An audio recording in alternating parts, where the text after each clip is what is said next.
You don't actually get faster while you're running. You get faster when your body repairs the damage during a strategic recovery week. In periodization, we organize training into blocks. You stress the body, then back off to let adaptations bake in. This creates supercompensation, where your fitness rebounds higher than its previous baseline. Every third or fourth week, you must schedule a down week. The golden rule is to reduce total running volume by 30 to 40% while keeping your running frequency the same. A common mistake is dropping intensity completely. Don't turn into a jogger. You need to keep neuromuscular pathways firing, so maintain some speed work, just with fewer repetitions. Aside from scheduled breaks, watch for biological warning signs.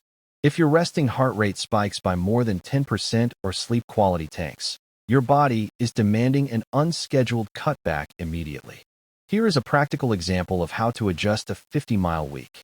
Notice the Tuesday workout retains intensity but loses volume, and the Sunday long run is significantly shortened to refresh the legs.